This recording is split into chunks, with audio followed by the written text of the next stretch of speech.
안녕하세요. 여유주입니다. 첫 번째 질문. 화흥당 선사 강수님은 왜 갑진년 정월 15일 자시에 태어났을까요에 대한 답변입니다. 선사님이 갑진년에 태어나신 이유는 김오연 성도가 그러했듯 선사님도 김오연 성도처럼 하늘의 여왕이신 김수부님의 대리 대행이자 마고의 화신불이었기 때문입니다. 화흥당실기 유소시대 편을 보면 그곳에도 혈맥에 대한 내용이 있습니다. 상계님께서 성모를 향하여 말씀하시되 그 어떤 고생된 일을 당할지라도 잘 인내하여 이 한 줄기 혈맥을 길러내어 후계사를 이루도록 하오. 나는 이제 오기가 어려울 것이요.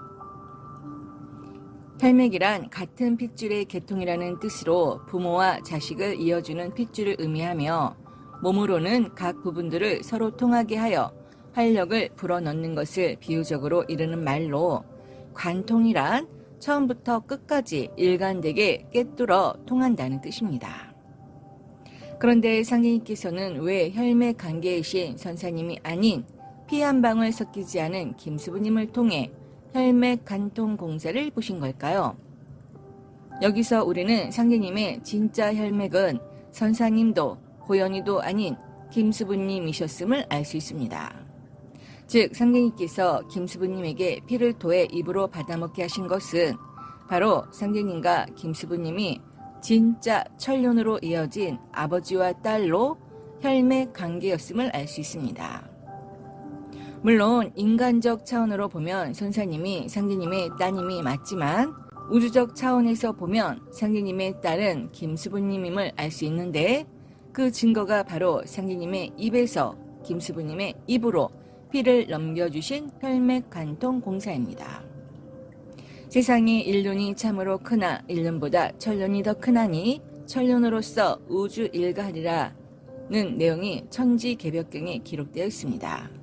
사실 이 말씀도 언뜻 보면 선사님을 지목하신 말씀 같겠지만 속공사는 상계님의 피를 입으로 받아 천륜으로 이어진 김수부님에게 후천의 대권을 넘겨주는 공사라고 할 수 있습니다.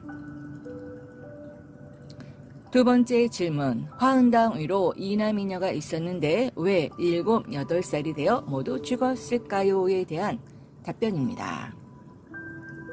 막둥이 도수를 가지고 오신 선사님 위로 이남 이녀가 7, 8살에 모두 죽은 것은 그 넷은 사칠성을 상징하는 인물로 그들 또한 오한극 즉 김수부님을 호위하는 사칠성이었기 때문입니다. 고로 다섯 번째로 태어난 선사님은 오한극이신 김수부님의 대리 대행자로 오셨다는 것이 저의 추론입니다. 김수부님은 오한극으로서 증산상계님 사후 세상 사람들을 신선으로 변화시키실 신선의 종자입니다. 하여 상계님께서 호연이와 김수부님을 묶어 선매승자와 혈맥 관통 공사를 보신 것이며 그 피로 천지공사에 판명하여 놓으신 것이지요. 그러했기에 인세의 혈맥이셨던 선사님을 혈맥 공사에서는 배제시킬 수밖에 없었던 것이지요. 여기서 잠깐. 상계님께서는 왜 선사님이 태어난 갑진년에 김수부님을 통한 혈맥 관통 공사를 보신 걸까요? 갑진년은 청룡의 해로 후천을 상징합니다. 하여 간세음보살이신 김수부님께서는 청룡을 타신 용두보살로 그분이 바로 하늘의 여왕 즉 하늘 으뜸가는 임금이신 태을천상원군이셨던 것입니다. 그리고 선사님이 태어나신 정월보름은 대표적으로 보름달을 상징합니다. 정시 성모님이 선화하신 날도 8월 15일로 보름달을 상징합니다. 본주 인정상가님께서도 나는 보름달인이라는 여원월의 이름을 가지고 오셨으니 보름달을 상징합니다. 또한 김수부님은 직녀 오한극으로 황소를 탄 선녀로 후천의 보름달이 되십니다. 자연의 이치처럼 결국 원신은 마구 한 분이신데 오행의 이치로 움직이는 달의 변화와 같이 오행의 이치로 천지의 옷감을 짜서 옷을 바꿔 입고 오셨던 것입니다. 그리고 자시에 태어나신 것은 선천의 끝이자 후천의 시작을 의미합니다. 고로 선사님도 호연이처럼 김수부님의 대리대행자로 오셨다 가셨음을 알 수 있습니다. 즉 태양이신 상대님은 한 분이었지만 보름달은 여러 가지 모습으로 변화하듯 보름달의 이치를 가지고 오신 천지 어머니들께서 각자 역할로 오시어 오한극에 맞는 천지공사를 보고 가신 마고의 화신불이셨던 것입니다. 선사님께서 살아생전 당신의 신원에 대하여 너희들 내가 누군지 아느냐? 내가 바로 전태산 마고 할민이라 하셨다는데 그 또한 제가 주장하는 이치에서 벗어나지 않음을 알 수 있습니다. 선사님도 그러하듯 창조주이신 마고께서는 선천의 시대에 여러 가지 육으로 분화하였다. 개벽의 때에는 후비소이신 김수부님 한 분의 몸으로 통합되는 이치라고 이해하시면 될 것입니다. 그렇기에 후비수도스를 맡은 김수부님의 후신이라면 본주님, 태모님, 김수부님, 선사님, 호연성도님, 물론 고수부님을 포함한 영이 모두 각인되어 있어야 한다는 것입니다. 세 번째 질문입니다. 상제님께서는 왜 안칠령을 불러 너희 집에서 기르는 잉태 중인 돼지를 잡아 배를 가르고 태중에 든 새끼와 내장은 버리고 나머지 부분만 가져오라 명하여 죽어가는 갓난아이 화은당 선사를 그 돼지 속에 싸두었으며 왜 이 아이라야 장차 나의 일을 이어 빛내게 될 것이니 잘 기르라고 하셨을까요? 에 대한 답변입니다. 상제님께서 암돼지의 배를 갈라 공사를 보신 것은 현무경 중 심령신대와 연관되기 때문으로 이를 이해하려면 각 설령신들의 우패를 모셔놓은 숭도묘 중앙에 모셔진 현무경 중 심령신대부를 이해해야 합니다. 심령신대란 줄여서 영대라고 합니다. 영대란 하늘의 임금을 모신 것을 의미한다고 할 수 있습니다.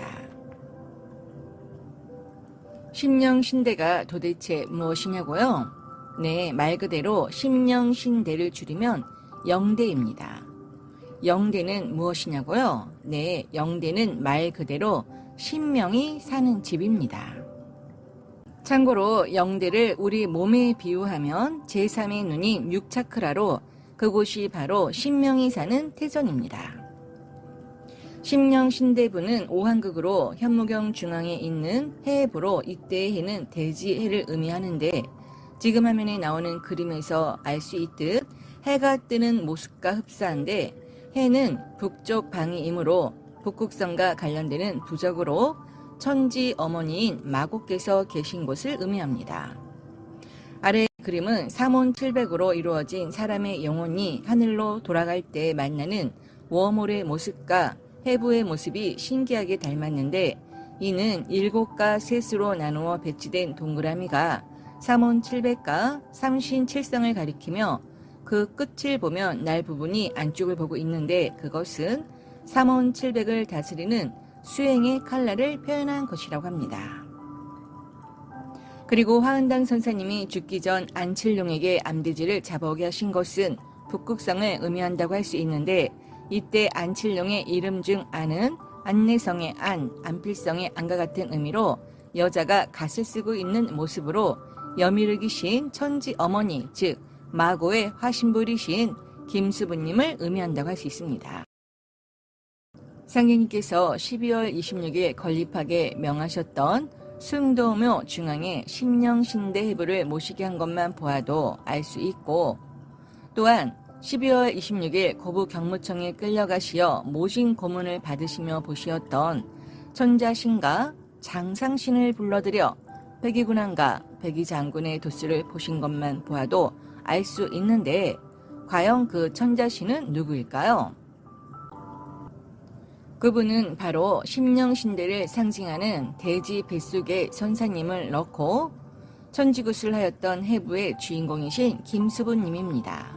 하여 김수부님을 대리대행하는 화은당 선사님을 대지 뱃속에 넣고 천지굿을 하게 하신 것이지요. 네 번째 질문입니다. 그 뒤 선사님이 태어나신 지 3, 7일이 되는 하루 전날에 집에 오시어 안칠용을 시켜 왜 백미 서말과 백지 세 권을 사오라고 하셨을까요에 대한 답변입니다. 백미와 백지를 쓰신 이유는 후천은 사구금으로 흰색을 상징하기 때문입니다. 하여 후천의 주인이신 마고께서 김씨중 여왕벌 즉 여성인 김수부님으로 오시는 것입니다. 그리고 내경도의 이치로 보면 백미서말은 백미는 흰 쌀이니 흰 쌀은 가을에 수확되는 우주 씨앗들을 의미함이며 서말이라는 것은 새 말로 3, 7, 즉 우리 몸에 있는 북두칠성 7차크라를 곱한 숫자 21에 맞춘 것이지요. 그러므로 아침에 나가보니 쌀 알갱이들이 다 없어졌다는 것은 신태영아 즉 아기 미륵이 다 먹었기 때문입니다. 다섯 번째 질문. 3, 7일인 그날 칠용으로 하여금 무당을 불러 구술하게 하시고 왜 갓난아이를 무당 앞에 내어놓고 백지와 부적과 글쓴 종이를 갓난아이 사타구니에 붙이시고 담뱃대로 고조장단을 짚듯이 하시면서 자지가 나온다 자지가 나온다고 소리를 하셨을까요에 대한 답변입니다. 15도에 나오는 아이가 바로 아기 미륵으로 15도라는 것은 10으로 후천무국을 의미합니다. 하여 남성의 구멍은 9개지만 여성의 구멍은 10개인 것입니다. 고로 여성인 선사님은 태극이 아니고 후천무국을 상징합니다. 그 무국에서 자지가 나왔다는 것은 태극이 나왔다는 것을 의미합니다. 그 무국에서 태극인 자지가 나오는 공사를 보신 것인데 자지를 흔히 고추라고 하는데 고추는 초록과 빨강으로 태극을 상징합니다. 익은 빨간 고추 안에는 황금색으로 수많은 고추씨들이 있는데 그 고추씨가 바로 황극으로 후천의 12,000 아기 미륵불 즉 우주의 씨앗들을 상징한다고 할 수 있는 것입니다. 김수부님이 간센보살이라는 징표로 제비산 아래 김수부님 산소 비석뒤에 새겨진 글에는 이런 글귀가 있습니다. 말수님의 전생은 간센보살이었는데 이로부터 갑진년 10월까지 15년 동안 온 정성을 들이신 이유는 장차 상제님의 수부와 후비로 삼으심은 물론이요 여러 가지 중요한 천지공사를 보시기 위함인데 그 가운데 특히 중요한 것은 옥황후비를 책봉하는 일과 황극 창생정고 두 후비소의 가랑 공사와 더불어 옥황후비를 책봉하는 일과 황극 창생정고 두 후비소의 가난 공사와 더불어 감결문 공사로서 미륵을 현세에 탄생시키는 공사더라 하신 내용에 보듯 감결문은 혈맥 강통 공사로서 아기 미륵들을 현세에 탄생시키는 공사의 주인공이 바로 김수부님이심을 알 수 있습니다.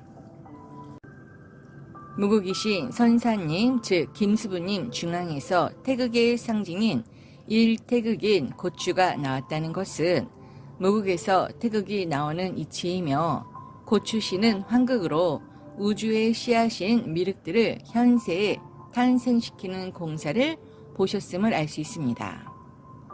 참고로 상기님은 일태극으로 한일자인 고추를 의미합니다. 종이 위에 굵게 한일자 한획을 힘껏 그으시며 큰 소리로 나는 순이다 하고 외치시니 순간 한일자가 마치 누에처럼 꿈틀꿈틀 기어가거늘 구경하던 장터 사람들이 탄성을 지르며 더 자세히 보려고 서로 몸을 밀치고 당기고 하며 한바탕 소동이 일어나니라.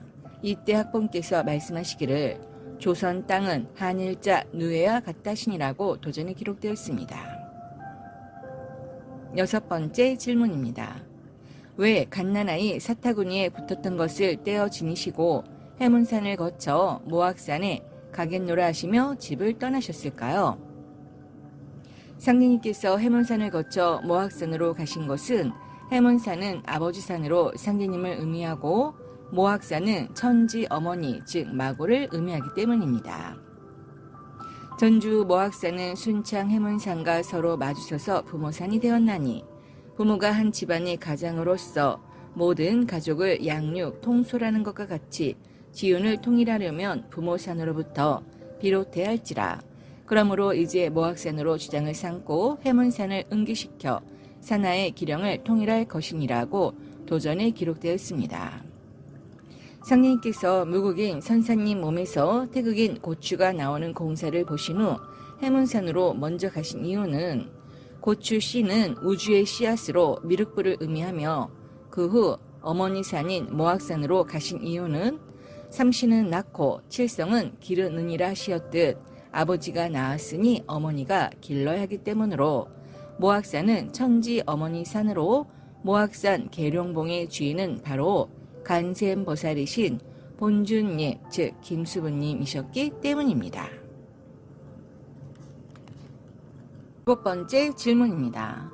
성부께서는 왜 추상같이 꾸짖어 고함치시면서 노기가 등등하사 돌을 주어 성모의 머리를 때려 유혈이 낭자하게 하셨을까요?에 대한 답변입니다. 첫 번째는 인간적인 해석입니다.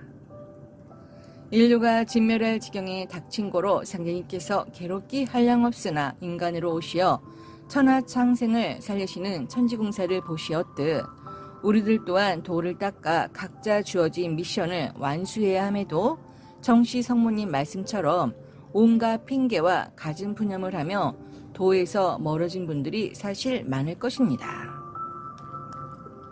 도를 닦다 보면 한계에 부딪혀 불만을 토로하며 결국 남이사 죽든지 말든지 본인 행복만 추구하며 도에서 멀어지는 경우가 많은데 사실 상님께서 노하시어 돌로 머리를 때리신 것은 정시 부인에게 하신 행동보다는 그러한 우리 수도인들에게 보내는 일종의 경고의 메시지라고 이해해야 맞을 것입니다. 나태해진 우리들에게 제발 정신 차리라고 소리치시는 상리님의 가르침은 아니었을까요? 솔직히 개벽의 때가 되었음에도 양치기 소년들에게 몇 번 속았다는 딜레마에 빠져 천하사에 힘쓰려 애쓰기보다는 개인의 안위와 행복을 우선시하여 도를 멀리하거나 등한시하며 방관하는 경향이 많은 것이 사실 아닙니까?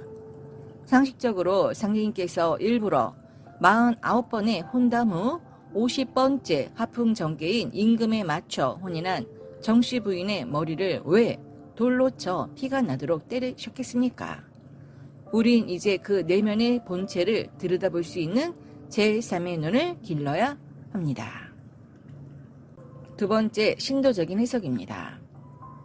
신도 차원인 영으로 도심주님이 보니 그 당시 상제님 쪽에는 신명들이 구름처럼 쫙 에워싸고 계셨고 대모님 쪽에는 그 어떤 신명도 없었는데 대모님과 상제님이 서 계신 중간에는 보이지 않는 어떤 경계선이 있었는데 대모님이 그 경계선을 침범하면 안 되는데 가까이 오려 하시니 상제님께서 대모님의 머리를 치어 그 선을 넘어오지 못하게 오히려 보호를 해주셨던 것이라고 합니다. 그 후 구름처럼 상제님을 에워쌌던 신명들을 모두 대동하고 구리굴로 가시어 대모님과의 이영공사와 더불어 김수부님을 통한 후비사호 공사를 마지막 공사로 보셨다고 하는데 그 공사의 내용은 이러합니다. 기우년 6월 24일날 상제께서 여러 종도들에게 일러 가라사대 나의 일은 수부가 있어야 되는 일이라 이제는 일이 절박하니 너희들 중에 임술생으로 누이나 딸이 있거든 수부로 내세우라 하시니 형렬이 여쭈어 가로되 수부는 저희 딸로서 들여 세우겠사오니 염려 마시고 하루속히 사업이나 추진하사이다. 가라사대 네 딸을 들여 세우겠느냐 형렬이 대답하여 가로되 그리하겠나이다.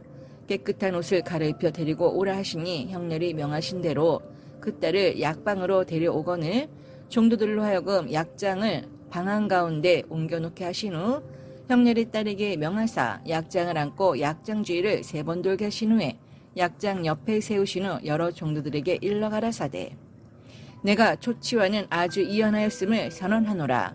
후일에 너희들이 증인이 될지어다 하시고 경석을 명하사 양지에 대시태조 출세 제왕 장상방백 수령창생 정고 후비소라는 글을 쓰라 하였더니 경석이 받았을세 후비소를 후비소라고 글을 쓰니 가라사대 잘못 썼느니라 하시며 불사르게 하시고 다시 쓰라 하여 약장에 붙이게 하신 후 가라사대 이것이 예식이니 너희들이 증인이라 하시며 형렬의 딸을 안으로 들여보내신 다음에 경석으로 하여금 그거를 거두어 불사를 하시니라고 천지개벽경에 기록되어 있습니다. 내가 좋지 않은 아주 이연하였음을 선언하노라는 말씀은 돌아가시기 하루 전날 김수부님의 약장공사에 등장하는 말씀임에 우린 주목할 필요가 있습니다. 이 공사는 과연 무엇을 말하는 것이며 이연하는 이유는 도대체 어디에 있었을까요? 이 말씀의 핵심은 상제님과 대모님께서 다시 부부의 인연으로 오신다는 말씀입니다. 상제님께서 다시 인세에 오시어 휘소 공사에서 보듯 모사 제천의 부부관계가 아닌 성사 제인의 부부관계를 다시 김수부님과 일륜지 대사로 맺게 되심을 공사로 처결한 것입니다. 그리하여 이제 김수부님께 새 장가 드시어 왕과 왕비의 관계로 세상을 다스리는 황극의 위에 오르신다는 말씀입니다. 상제님께서 대모님의 머리를 돌로 치신 것을 다른 각도로 해석해보면 이제 대모님의 역할은 끝나고 오왕극이신 김수부님의 시대로 들어섰음을 알려주는 공사라고 할 수 있는데 이는 대모님도 김수부님도 마고의 하신불로 결국 같은 한 분이셨음을 알 수 있습니다. 그럼 마지막으로 지난 시간 김호연 성도에 대해 올려드린 영상 중 상제님께서 호연을 55년 동안 바보로 만들었다는 내용이 있는데 왜 55년이나 바보로 살게 하셨는지에 대한 답변을 드리겠습니다. 그것은 호연을 매개로 낙서로 성장하여 하도를 성취했다는 의미로 마치 복희씨가 용마 하도를 얻은 것과 같은 것입니다.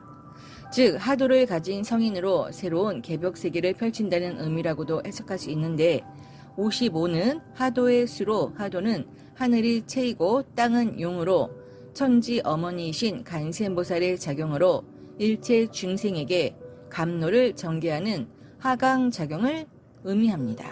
즉 김호연 성도는 화은당 선사와 같이 김수부님의 대리대행자로서의 역할을 맡았던 것입니다. 하여 김호연 성도를 55년 동안 바보로 만드셨다는 것은 김호연 성도 또한 마고의 하신불로 55년 동안 영이 떠서 마고가 계신 북극성에서 다른 일을 보고 계셨음을 알 수 있습니다. 그 증거로 55년 동안 바보로 살았다는 것은 타로카드 0번으로 무국의 근원세계를 가리키는 것이지요. 바보는 분별지가 사라진 상태를 상징하며 이원 분별 세계를 벗어난 무국의 근본 자리인 것입니다. 즉 김호연 성도가 55년 동안 바보였던 것은 앞으로 펼쳐질 후천 무국의 문을 여는 천지공사 중 하나였다는 것입니다. 여러분, 이제 바야흐로 하늘의 시대가 아닌 땅하늘의 시대가 펼쳐질 것입니다. 아니, 이미 시작되었습니다.